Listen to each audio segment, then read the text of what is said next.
Hey there, everyone. This is Adam from Dice Scum. Apologies, we didn't show up again for this Saturday, so instead, I'm just going to tell you two stories that are pretty unknown among my group because this actually had to deal with the first time that I ever DM'd a campaign. So, with that in mind, let's get into this. Now, I had two that guys in the group, and I would not know this fact until a couple of sessions into the game with them. Hell, with the nastier of the two, I didn't figure it out until just a shade over halfway through the game. Though in retrospect, I feel kind of dumb for not catching it. One of my more fun players also on occasion slid into that guy territory, but he for the most part did fine, barring a couple of sessions that I'll probably talk about later. One of which was my own fucking fault, by the way, due to being a shit storyteller. So let's start with the one that I caught first, who I'll call Switcheroo Steve. Switcheroo Steve was a fucking bane for a coherent narrative, which was made all the worse given the system that I was running. I was playing Vampire the Masquerade. Every session or two, he would, before the campaign started, kvetch and whine about his character, threatening to either quit or make a new character. And he chose to switch his fucking character 3 times throughout the campaign. His first character was a Brujah combat beast who played essentially a bounty hunter, and she had a simple kill evil sister, revenge against sire backstory. I had little to no problem with this, given that I admittedly was over my head DMing. I could arguably be called a that DM for some of my sins back then. And it worked for the setting. It wasn't like I neglected him either, given that I did give him some time to contact and mess around with his ally, who was basically Dolomite as a vampire hunter. But he began to bitch endlessly about playing her. In his defense, his character was not his own, so I can understand the issue. And I'll explain that when we get to the other that guy. But then he began to threaten to quit. Given that I was new and I did not know that the best rebuttal to this was just "K, thanks, bye," I kept talking him back into the game. And this went on for several sessions. He'd cry about not having fun, and I'd talk him back into it, and it just began to wear me down as a storyteller. In retrospect, he was probably an intention whore, so this was done on purpose. Eventually, I let him re-roll a character and turned his old one into an NPC, and he came up with a Toreador face girl who used her society contacts for diplomacy and talking. I was rather fine with this and was ready to roll into this connection once we started up the gang storyline. But then she got shot in the head by a gangster during a raid on Los Carnales' hangout. For those curious, look up the El Fantasma video. I'll actually link it into the description. It hurt, and I was doing gangsters wrong now that I've played Vampire the Masquerade more. But she lived on through it fine, just -2 wounds. But this made him bitch again, and he decried that my game was too combat heavy for the character. Now, it's true that I tended to go that route, given that the players I worked with often made combat heavy characters. But I also like to incorporate roleplay as well. Plus, this was literally his third session playing as her, so he didn't even bother giving her a fucking chance as a character.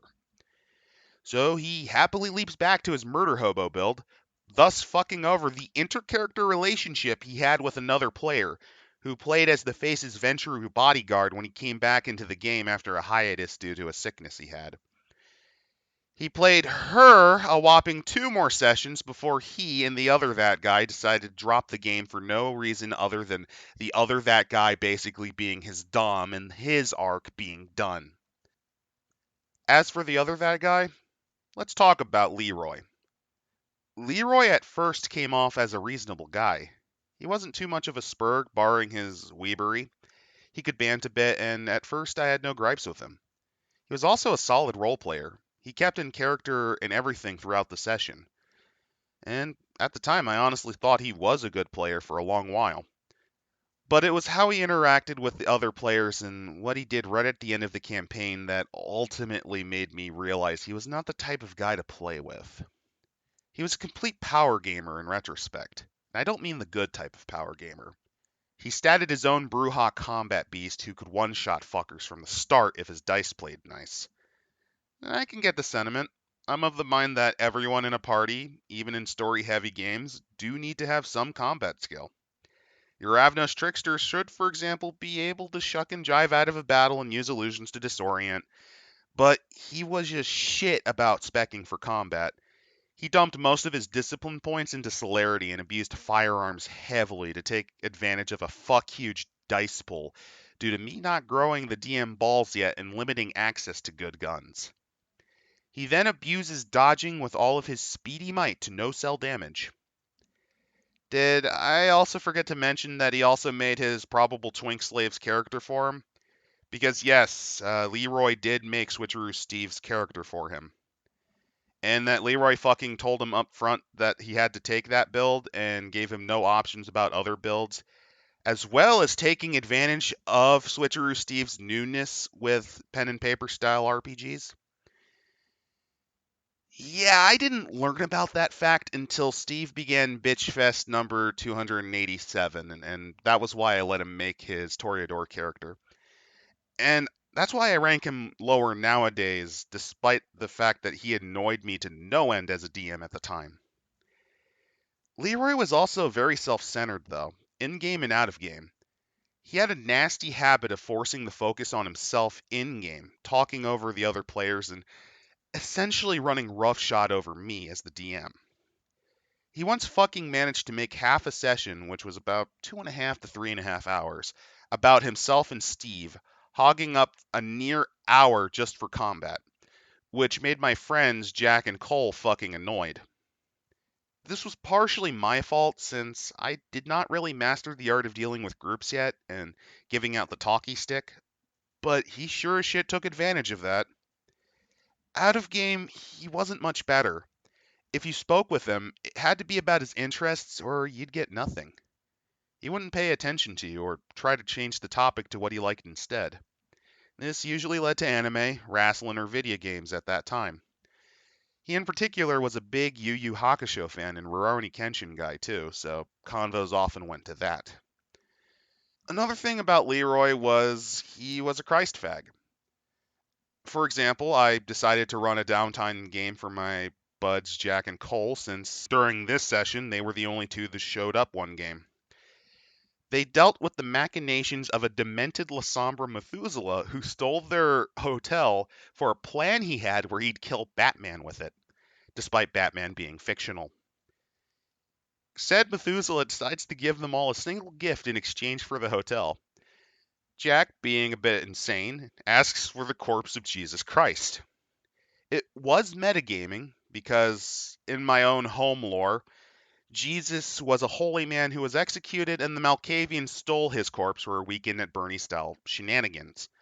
But fuck it, why not? So the Lasombra gives him that most holy of mummies. Cue Leroy sobbing and chimping out, since I implied that Jesus was not the Messiah and he could not handle that.